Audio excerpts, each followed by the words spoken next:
आप जब कांग्रेस छोड़कर भाजपा में आए तो आपके साथ कई सारे नेता हैं, उनमें से कुछ नेता अब वापस जा रहे हैं। मेरे पास पूरी सूची है, मैं नाम एक एक करके नहीं लूंगा, लेकिन कुल मिला के हमारी रिसर्च टीम ने आंकड़ा निकाला कि 6 महीने में कम से कम 40 नेता वापस कांग्रेस गए होंगे। ये आपके लिए थोड़ा एम्बेरेसिंग है कि आपके साथ आए, आप संभाल नहीं पा रहे, आप ही के लोग जिनको आप लेके आए वो छोड़ छोड़ के जा रहे हैं? ये आपका एक अच्छा प्रश्न है राहुल। पहले तो मैं आपको बता दूं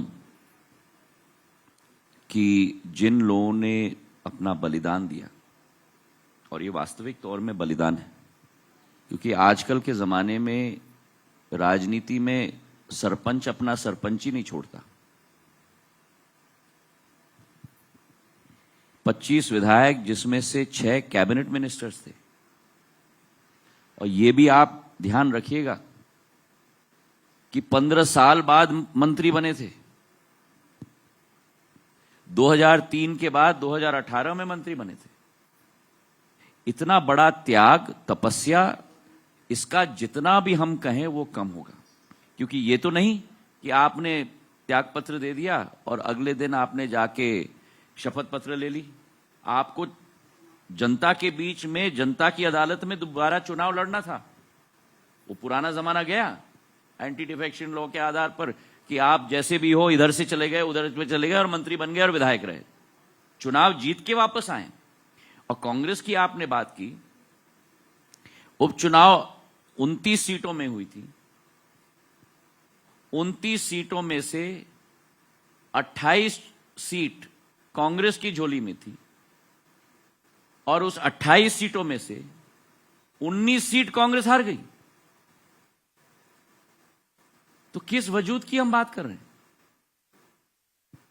अगर कांग्रेस का वजूद था तो क्या 2020 में उपचुनाव में जो सीट उनकी थी, ये नहीं है कि ऑल शून्य से हम लोग शुरुआत कर रहे हैं।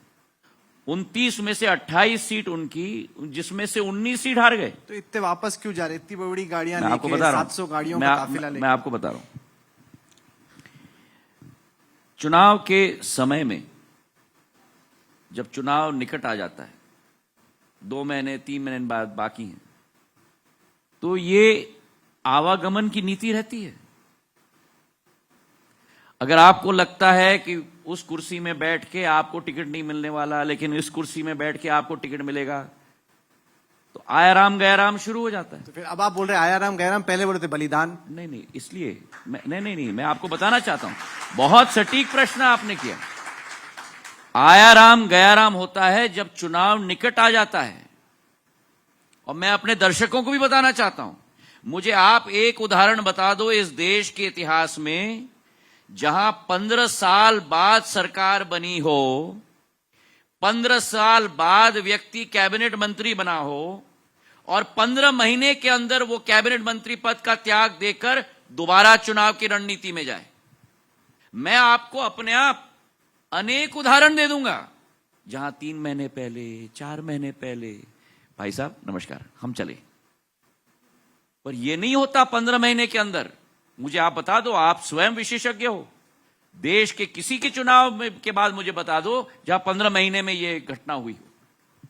पर चुनाव के पहले जिन लोगों को लगता है कि उनका एक आशा है, अभिलाषा, इसमें कोई गलत बात नहीं है, मैं नहीं कह रहा कि कोई गलत बात है, उनकी आशा अभिलाषा है चुनाव लड़ने की, और उनको लगता है कि अगर फलाना मुझे टिकट नहीं दे सकता है तो ढिकाना मुझे टिकट दे दे, तो ये प्रस्थान शुरू हो जाता है।